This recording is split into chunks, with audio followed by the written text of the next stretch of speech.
chapter 6, text 38. Atmano vasito vatsa mahima kavinadina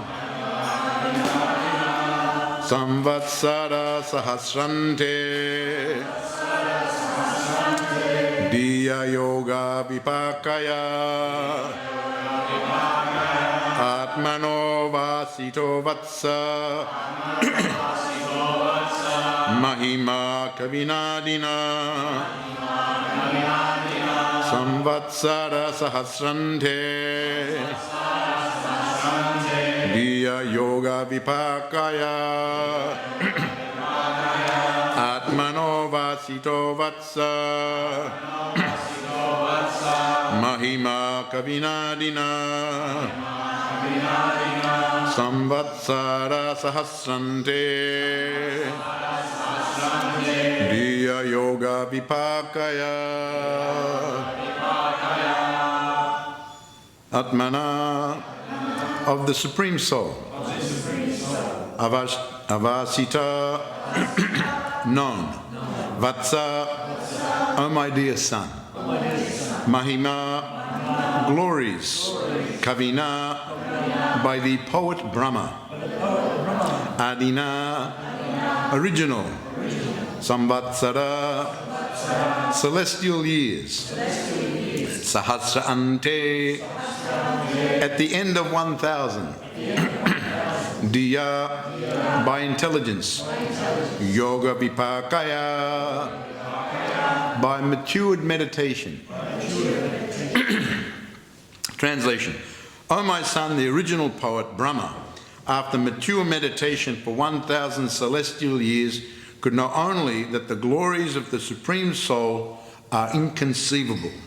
Purport: there are some froggish philosophers who want to know the Supreme Soul by means of philosophy and mental speculation.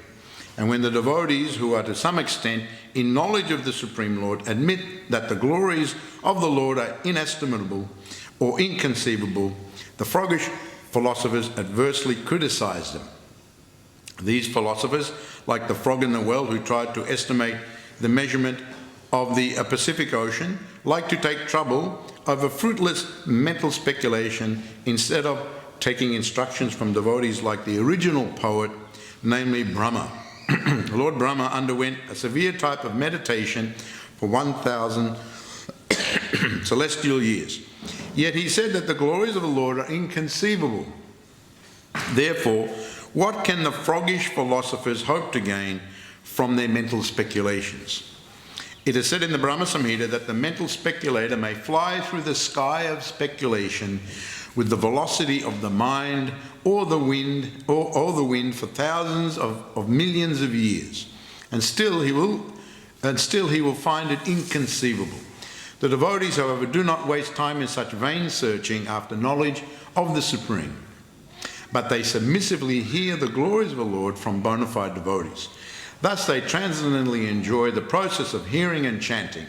The Lord approves of the devotional activities of the devotees or Mahatmas. And he says, Mahatmanastu mam partha daivim prakritim asrita bhajanyanyanamana so gyatva bhutidim avyayam sadaram kitayantam mam yatantascha dridavata namasyantascha man bhaktya nitya yukta upasate. Bhagavad Gita 9:13 and 14.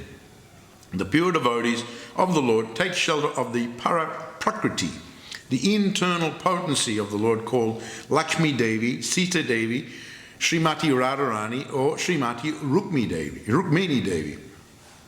And thus they become actual Mahatmas, or great souls. Mahatmas are not fond of indulging in mental speculations, but they actually take to the devotional service of the Lord without the slightest deviation. Devotional service is manifested by the primary process of hearing and chanting about the activities of the Lord. This transcendental method, practiced by the Mahatmas, gives them sufficient knowledge of the Lord, because if the Lord can at all be known to some extent, it is only through the means of devotional service and no other way. One may go on speculating and waste the valuable time of his human life, but that will not help anyone to enter into the precincts of the Lord. The Mahatmas, however, are not concerned with knowing the Lord by mental speculation, because they enjoy hearing about his glorious activities in his transcendental dealings with his devotees or with the demons. Devotees take pleasure in both and are happy in this life and the life after. So here, Lord Brahma is referred to as the original poet. And even after his mature meditation for 1,000 celestial years, 1,000 celestial years. Now this is very much explained in the Brahma Samhita, where Prabhupada actually refers to this, Pantastakoti Satavatsara Sampragamyo. The Brahma Samhita, of course, is the... Now here, as I mentioned, that Lord Brahma, the Adi Kavi, the original poet, because especially in his compilation of Brahma Samhita, and very fortunately for us, when Lord Chaitanya Mahaprabhu was visiting the Adikeshava temple, I had the good fortune of visiting Adikeshava temple many years ago. When he went to the temple, the priest came and informed him that they had that Shastra there. But it is said that actually the prayers and the poem of Lord Brahma glorifying the Supreme Lord consisted of over 100 chapters. And they only had there the 5th chapter. So that 5th chapter, that's the one every morning when we greet the deities, we do 2 prayers from the 5th chapter of the Brahma Samhita. So there are 62 verses in the 5th chapter of Brahma Samhita, and then kindly translated by Srila Bhaktisiddhanta Saraswati Thakur, and he gives very wonderful commentaries as well on the meaning of the great prayers of Lord Brahma. And these are put in very wonderful poetic form. So we only have the 1 chapter. But it is said there were over 100 chapters. And also, this was the original prayer of Lord Brahma. Also, we know in the story of Ramayana that Narad Muni came to visit Valmiki, and he summarized the story of Lord Rama. Now, previously, the story of Lord Rama, because Lord Rama has come many times before, and Lord Brahma had told Narad Muni, and it's mentioned that in over 1 billion verses, 1 billion verses that were told by Lord Brahma to his son Narad Muni. And then Narad Muni summarized them and presented the story to Valmiki, and he, of course, put it in a very poetic way, also a kavi, and presented the Ramayana. So Lord Brahma, there's 2 instances where he's presenting wonderful prayers and verses glorifying Lord Rama, Krishna, and so he is referred to here as the Adi Kavi, or the original poet, because when he appeared within the world, there was nothing else. He appeared, we know, we've been reading here, of course, from the 3rd canto of the Srimad Bhagavatam, that how he appeared from the navel, Lord Padmanabha. Padma, of course, means a lotus. Nabha means navel. So from the navel of the Garbhodakshaya Vishnu, a lotus flower sprouted, and on that big lotus flower, the top part of the flower, Lord Brahma appeared. So, and there was no one else. And so, now interestingly, Srila Bhaktisiddhanta Saraswati Thakur comments that that when he first appeared, he had a compunction to create. And Srila Bhaktisiddhanta explains this a little bit. He says that was from his previous life that he was doing it, but he forgot. Now this is going to when Lord Brahma originally appeared. Not that every day of Brahma there's a pralaya, what's called a destruction up to certain areas of the universe. This is at the end of the whole life of Brahma, sometimes not all the Lord Brahmas at the end of their life go immediately back home, back to Godhead. Some go back. Certainly the Brahma now, it is said that at the end of his life he'll go back home, back to Godhead. He had that vision of the Krishna Loka and the Vaikuntha, and he is very fixated on worshipping the Supreme Personality of Godhead. So Prabhupada has explained, Acharyas have explained that this Lord Brahma, he'll go back. But not all of them go back. Some of them have yet to complete, and they come back again, and they're put in that position. And this is explained by Srila Bhaktisiddhanta Saraswati Thakur. They've got just a little bit more to do.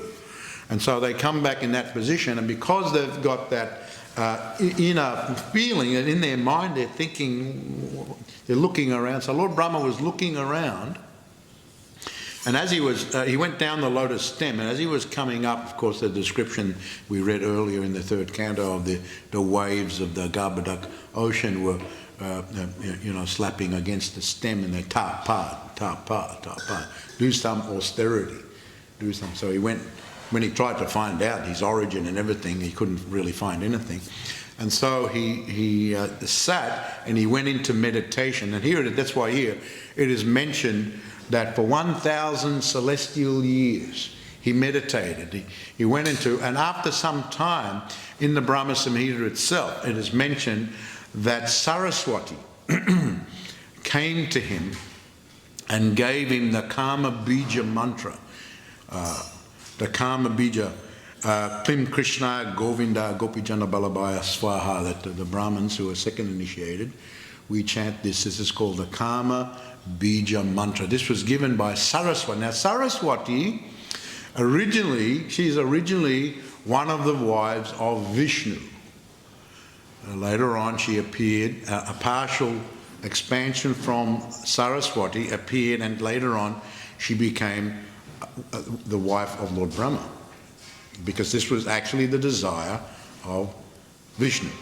So now there's a whole story there told in the various Puranas about how this all eventuated, and I'll just mention it briefly. It's a little related, that actually Lord Vishnu has three wives: Lakshmi, Ganga and Saraswati.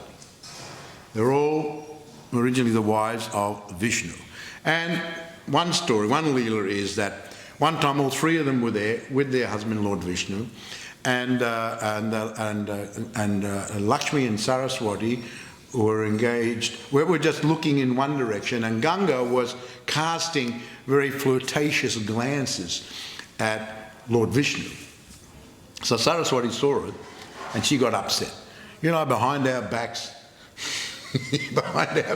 when all three of us are together, you're trying to do some sort of thing with our husband, and you're trying to take all the love for you and not share it with the rest of us. So she got a little bit upset, and so she was going on and on and on and on, and Lakshmi came to her defence, came to Ganga's defence. So why get so upset over it? It was just a little thing.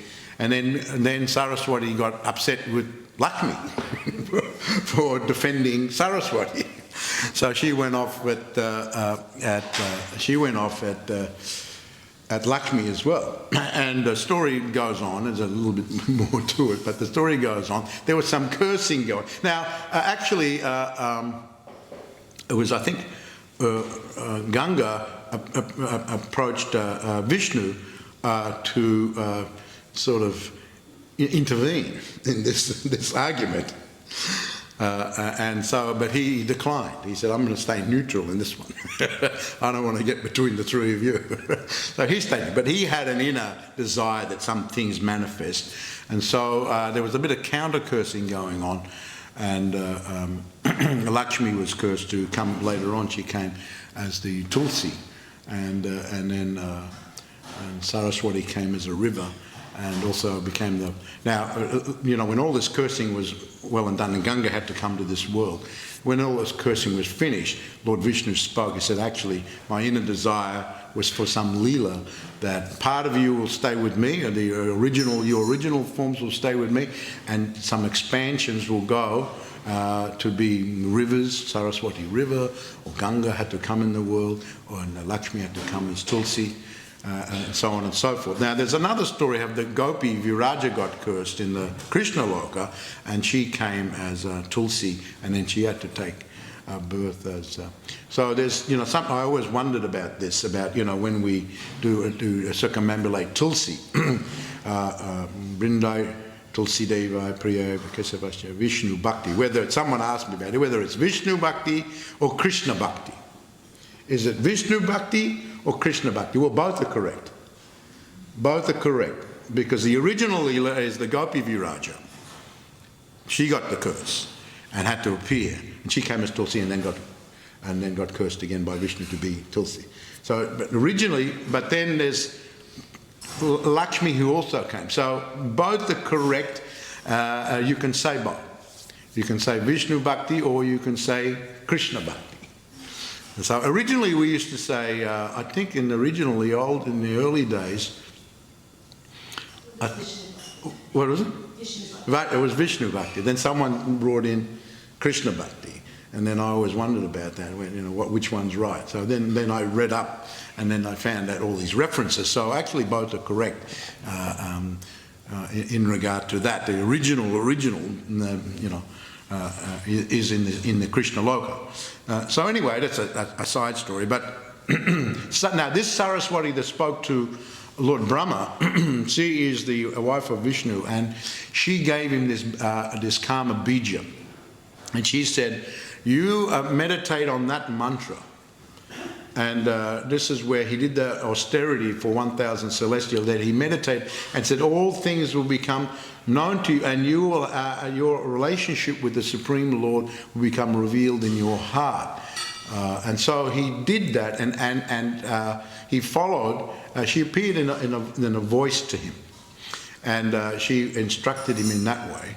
And so he did. He meditated on that mantra, and then gradually within his heart, the Krishna Loka. And then when you read in Brahma Samhita, there's a nice description of his meditation. And here, Srila Bhaktisiddhanta Saraswati explains it a little bit.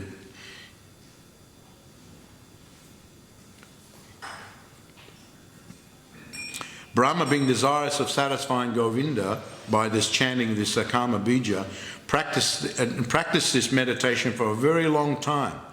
And his meditation runs like this. There exists a divine lotus of 1,000 petals, augmented by millions of filaments in the transcendental land of Goloka. On its world there exists a great divine throne on which is seated Sri Krishna, in the form of eternal effulgence of transcendental bliss, playing on his divine flute, resonant with the divine sound, with his lotus mouth. He is worshipped by his amorous milkmaids with their respective subjective portions and extensions, and also by his external engineer who stands outside, embodying all mundane qualities. So, you get that Chintamani, Prakara, Sadmasu, Kalpa, Briksha. You get, this is the start of Brahma's meditations and his vision of Krishna in the spiritual abode and all the devotees in the spiritual world. So this is the meditation of Lord Brahma. After that, after some time, it is said that Gayatri came to him and gave him the Karma Gayatri mantra. Now there's the Karma Bija, and then there's the Karma Gayatri. Gayatris are usually when you have Prachodayat and so on. And this is the mantra, Klim Karma Deva Vidmahi Pushpabanaya Dimahi Tanno Nanga Prachodayat. So those who got the second initiation, they chant this mantra. This mantra was given to Lord Brahma by Gayatri Devi. And then he was initiated, and it's said from that mantra, all the essence of the Vedas, he had the meditation with the Karma Bija mantra of the vision of the Krishna Loka. Then with this, the Karma Gayatri mantra, then the essence of all the Vedas, everything was known to Brahma. And this passed, actually, this Gayatri passed from Krishna's flute through Gayatri into the ears of Lord Brahma. This is very much explained in the Brahma Samhita. Very wonderful work, if you want to read it. Brahma Samhita, and nice translation and commentary given by Srila Bhaktisiddhanta Saraswati Thakur. And in the Hare Krishna mantra that we hear from Prabhupada, Hare Krishna, the early mantra, he reads from the introduction, the Transcendental Autocrat. You remember that in the beginning of, at the end rather, of that chant. It was in the beginning or the end? The end. It's the end where Prabhupada talks about that. And he quotes from Srila Bhaktisiddhanta Saraswati Thakur. That's Srila Bhaktisiddhanta Saraswati's writing. So Prabhupada is speaking from Srila Bhaktisiddhanta Saraswati Thakur's writing. So there, I'm explaining all this because Lord Brahma is referred to here as the transcendental poet, the original poet. And and in his mature meditation, I noted this phrase in mature meditation. It was mature. Now, there's different types of meditation. You can meditate on Brahman, you can meditate on all sorts of levels.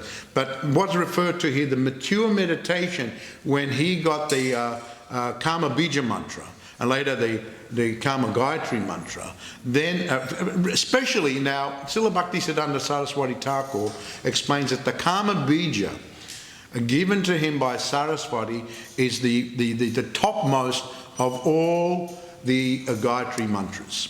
That is the topmost. That is the, what's the word, the super excellent position, the topmost position of the Gayatri mantra. And so that was the mature meditation. By chanting that, especially that Kama Bija, then he got that vision. So that was his mature meditation. That was his mature meditation. So I noted that after mature meditation for 1,000 celestial years, could know only that the glories of the Supreme Soul are inconceivable. So Prabhupada very much emphasizes on this point, the inconceivable nature. And it is also in the 10th chapter of Bhagavad Gita, this is Vistani Natmana Jogam Vibhutim Chajananana Bhuya Kataya Tipti Sindipananasti Memritam. Arjuna asked Krishna to describe his mystic opulences because he never tires of hearing about all those things. To him, they're like amrita, nectar. They're like nectar. So Prabhupada, in that purport, he goes to some length to describe actual nectar. I always remember before I was a devotee, they had, I don't know if they've still got them there, apricot nectar. You could buy this apricot nectar and pear nectar. You could buy it in the health food shops. You could buy apricot, and indeed it was like a nectar. You could buy a nectar.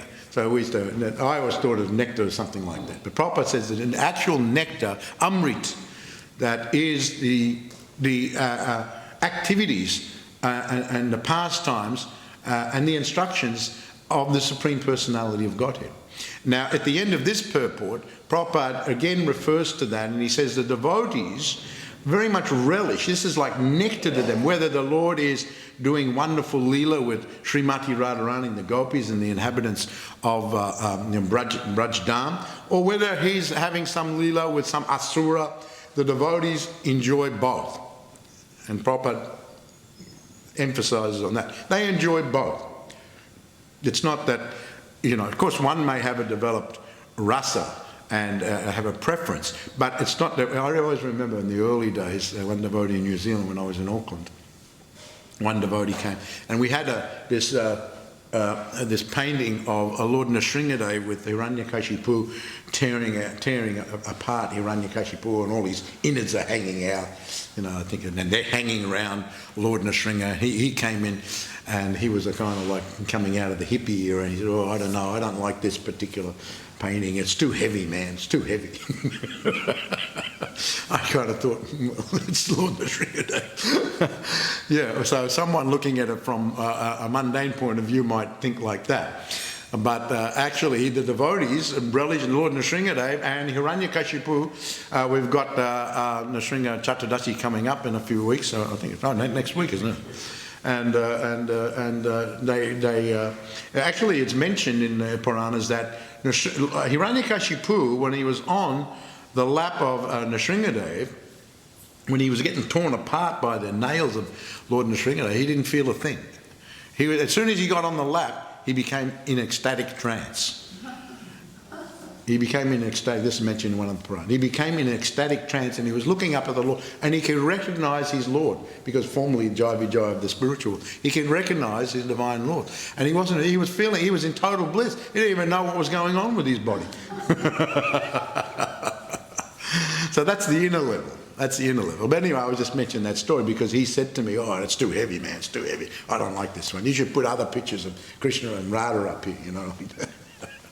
So Prabhupada says, no, the devotees, they relish anything, you know, whether it's with the Krishna with the Asura or Krishna with the gopis. It's all relishable. It's all amrita. Now, when Arjuna asked that question to Krishna, Krishna answers, "Hanta te katiyasyami divya vibhuta padanyada kruneshna santasyo vistarasya." He says, yes, I will tell you, but only of the ones that are prominent, because my opulences are just unlimited. And Prabhupada explains in the purport, it's not that the devotees actually want to know the limit of, it's unlimited. They know they can't understand the unlimited nature of Krishna. But Arjuna is asking just to enjoy more nectar. And so here Prabhupada makes a point of it here, and he says that Lord Brahma, he tried to find out his origin and the origin of the universe by going into the lotus stem and looking around everywhere, but he couldn't do it. It was only when he heard the waves, and then he sat in meditation, and then Saraswati came to him, and then Gayatri came to him, and then he went into meditation, and then things were revealed to him.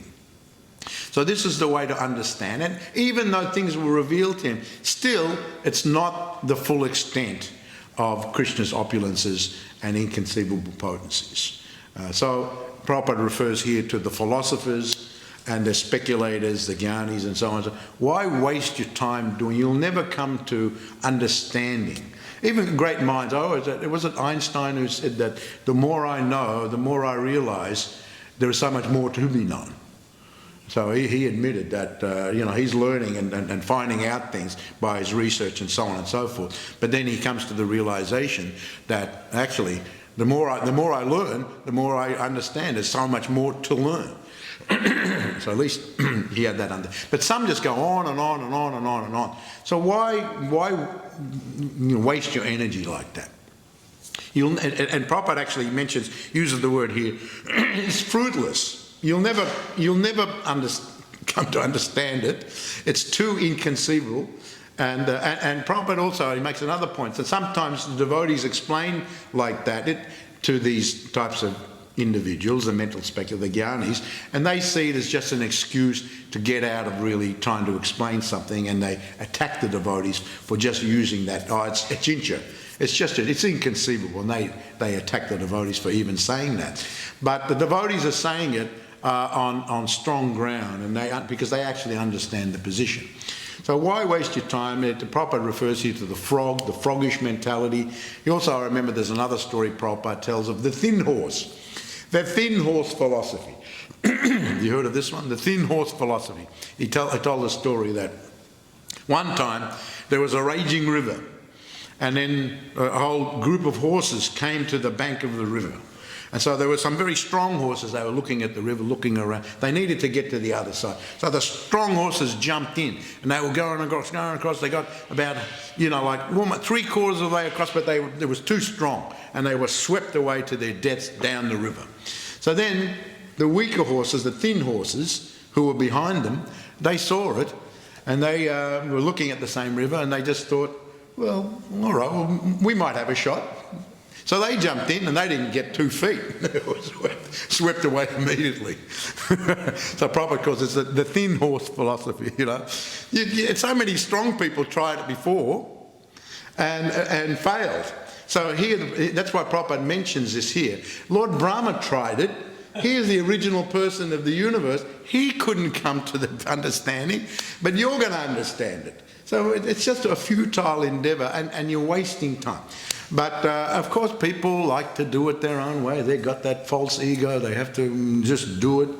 But when you've actually understood the top, another Prabhupada one time said to Mr. Lu when he was driving him out to the Morning Star Ranch, and he was talking about all sorts of philosophy, and then Prabhupada stopped him out and he said, Mr. Lu, he said, Mr. Lu, when you reach the top, all other things are just superfluous.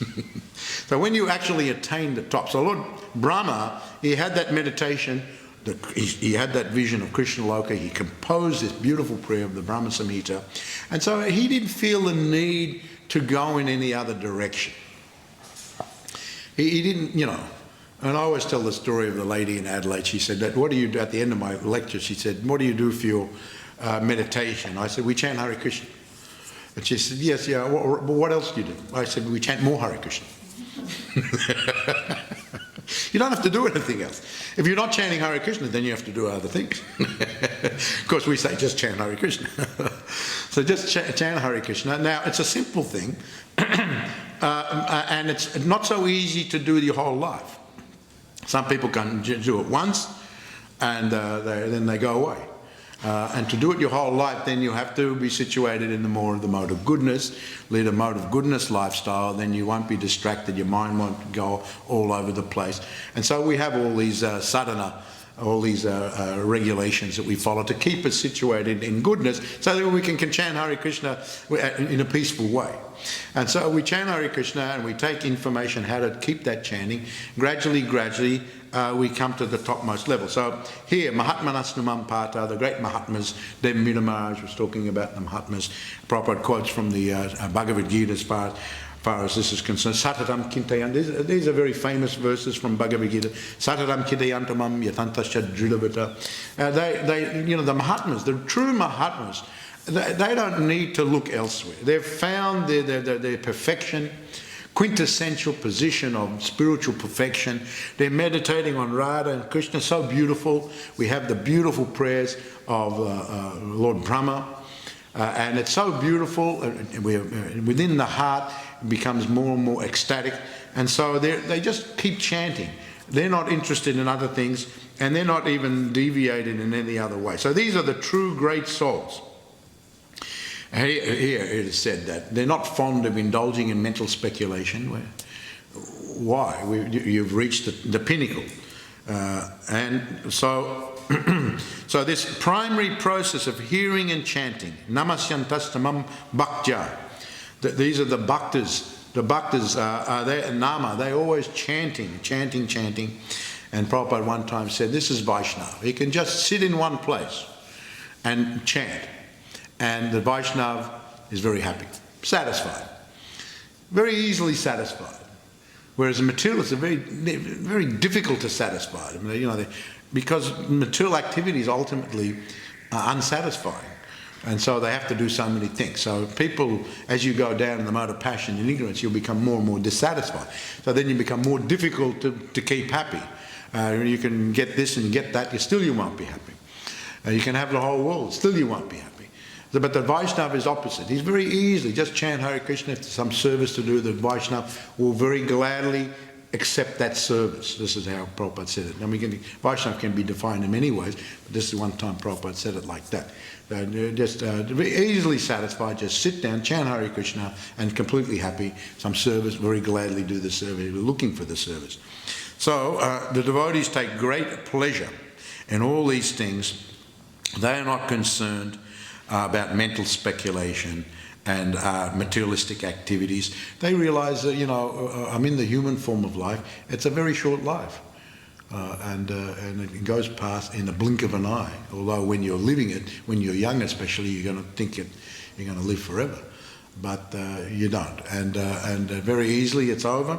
And so then what have you got to show for it at the end of it? You know, you come in the world with nothing and you're going to go out with nothing.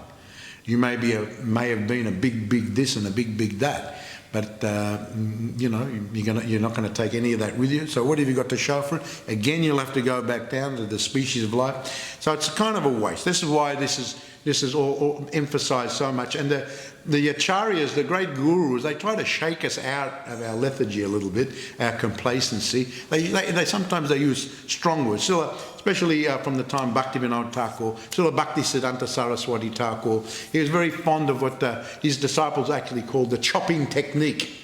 The chopping technique.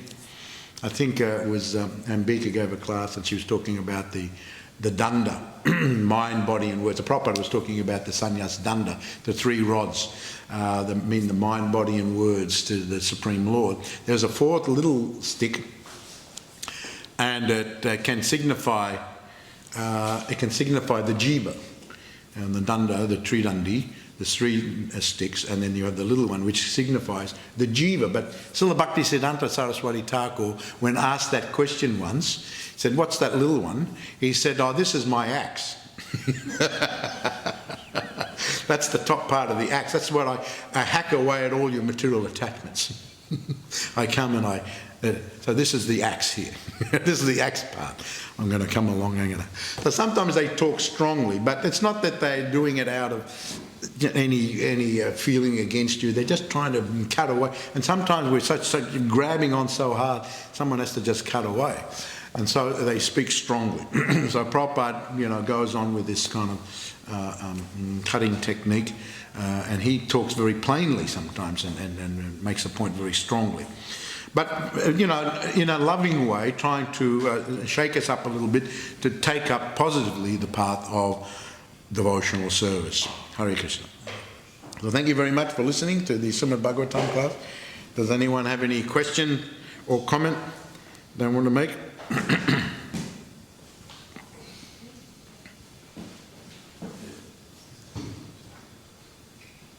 Yes.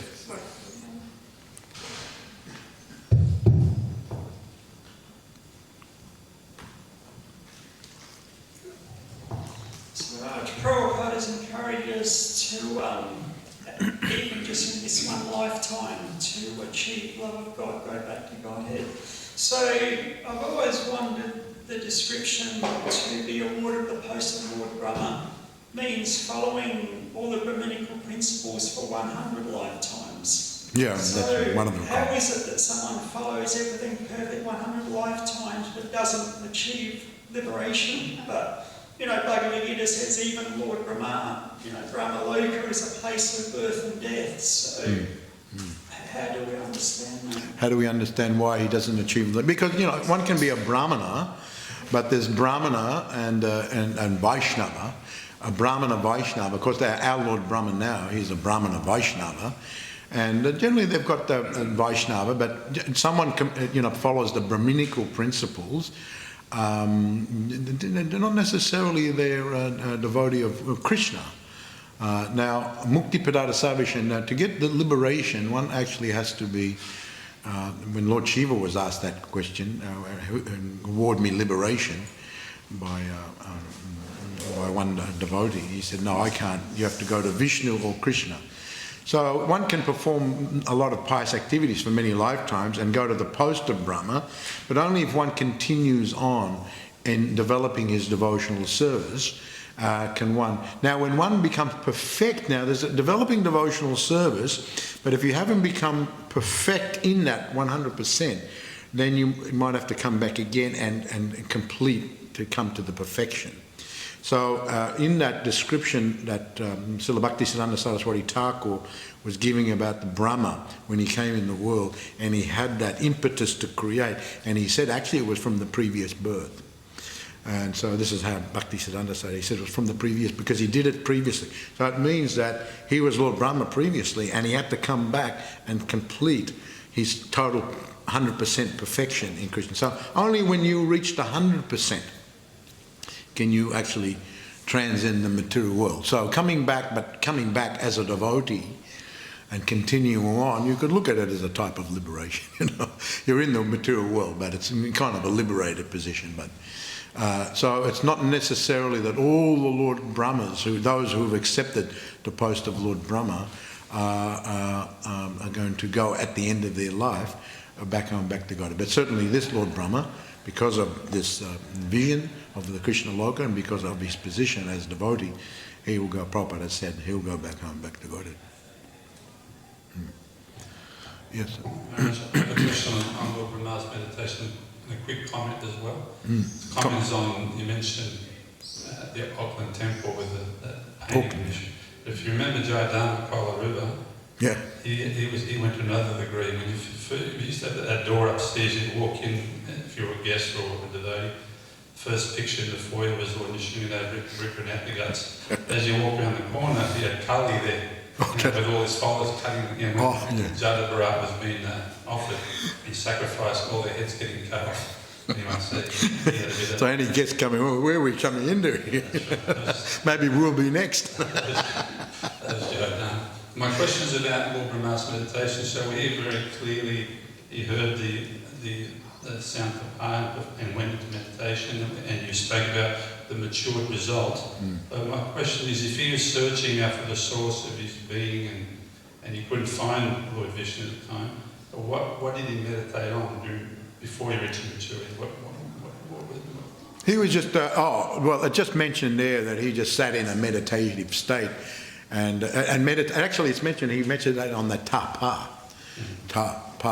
He meditated on that sound of the ta-pa. This is actually earlier on in the so that was what he meditated, ta-pa. And then after he did that, then Saraswati gave him and the Kama Bija mantra.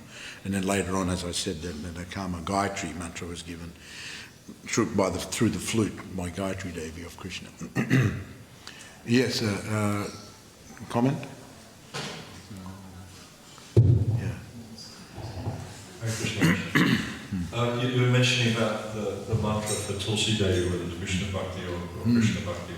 I was listening to a class by Gopik Ranananda the other day, and he said like all the ancient texts say Krishna Bhakti. And the point he was making was because it's not just Vaishnavas that worship Tulsi, or Gaudiya Vaishnavas, all different groups in India worship Tulsi. He says therefore it's actually Krishna Bhakti, because otherwise you say Krishna Bhakti, they won't worship. Well, yeah, but well, that's as far as everybody else. But as far as devotees, because we're Krishna worshippers and not specifically Vishnu worshippers, so devotees started. Now I don't know who started it, but looking into it, the original Leela was with Krishna. And so that's the connection there. So you can argue like that. I can see that point. That would be correct in my opinion. So yeah, because so many others worship Tulsi and so many other sampradayas worship Tulsi, and so for them Vishnu, yeah. And so for us also we can do the same. But then someone who chants Krishna, I wouldn't say that they don't do it. They're wrong. No, you can't say that because the original Leela is there. The original Leela, the Krishna Loka, but Krishna is involved in that Leela. Yes. Hare Krishna Raj. Just Roger said they had hang up for a long time. Sorry. I also had one hang up for a long time. It's a queue. Don't jump the queue. Yes, brother. It's regarding Brahma's creation and the meditation. So ahead of the chapter 8 in Canto 3, it says that when while searching in that way about his existence, Brahma reached his ultimate time. So basically, it seems like he created just before dying. Because he created what? Before dying, Brahma got the knowledge about creation. That's what it says in Canto 3. Chapter Yeah, I've read that 8. before, and I think you've asked me the same question before. No, I didn't. Over there one time before. And we had that conversation when we had that conversation about Lord Brahma, and remember I was over there? So what is the answer? They meant that, well, sometimes things are presented in that way, but whether you take it literally, that's another thing. Sometimes there's general statements and things are condensed. So how can be? How can be? Just like but see, what Hare Krishna? We've had the same conversation. But it's a question of excuse me. Yeah. It's a question of what you accept. Yeah. So how could it be that he created and he reached his end of his? There must have been something in the middle. That's what I said. That's right. So you're taking it too literally. My point is that you're taking it too literally because there's so many other statements. Listen to the point. You're taking one statement, but you're not considering all the other statements. You can't do like that. You can't take one statement and just hammer it. You have to take one statement and understand it, taking into consideration all the other stuff. So I don't want to get into an argument with it. I'm not understanding what you get explained to me about. But I already explained it to you. I'm trying to tell you there is 2 verses that says... Hare Krishna Mataji, I don't want to get into it. I've got into this before and I explained it, but you didn't accept it. Not this one. Yes, I did. Yes, I did. No, you didn't. Yes, I did. All right. So you're fanatic on it. But I don't understand. Next question. Next question. Next question. You're so angry. Next question. The problem is you take things on one quote here, one quote there, and you don't take into consideration the other quotes. Because you can... No. Because you're the Swami and I'm just Swami. No, but you have to understand these other points, and I think most of us do it that way. Yes. My question is that, sorry, I've just lost my thoughts. Hare Krishna, Hare Krishna. What I understood was what you said is that Hiranyakashipu had a complete change of heart when he was touched by Lord Nrsimhadev. Yeah. Well, that story I told you when he went on the lap. Yeah. As soon as he went on the lap. He remembered his former position in Vaikuntha. This is mentioned. Yeah, I hadn't heard that before, so I was quite touched by it, and I thought, wow, does it take that, to the Lord to actually get you and go like that? Before you change, because he was completely inimical. Right. Oh, yeah. So, but as soon as he was touched and put on the lap, at that point, that touch of the Lord triggered his former consciousness of who he was in the spiritual world. So then he was experienced ecstatic emotions. Thank you. All right, I think we have to finish there. I think Krishna Rupa. Yes. Just to lighten the mood a little bit, talking about pictures. When the first time I went to the temple, which was in Burnett Street, St Kilda, we didn't have deities then, but there were pictures of Mother Yasoda and Baby Krishna. So I was walking up, walking to the temple, and I was seeing these pictures of Mother Yasoda and Baby Krishna, and I was feeling so disappointed. I was thinking, is that the Virgin Mary and Baby Jesus? I thought I walked into a variation of Catholicism. So very quickly, my question was, you were saying that Saraswati and Ganga and Lakshmi Devi are wives of Vishnu, and the Saraswati is also the wife of Brahma. Is that correct? Yeah. So I'm having a little bit of difficulty understanding about that Leela of etiquette. So I also understand that if there's no suitable jiva to take the post of Lord Brahma, then Krishna himself takes the post. Right. So am I being completely speculative in thinking that when that Lord Brahma, who is actually Krishna taking that post, is that when his wife was Saraswati, or is it for any Brahma? No. The explanation is that when Krishna accepting the post of Brahma was just when the jiva was in the post of Brahma, an expansion of Saraswati came to be his wife. Not at the time when Krishna was Brahma. It was when there was the jiva who was in the position of Brahma. Saraswati came at that time. Yeah. Jai Prabhupada ki jai.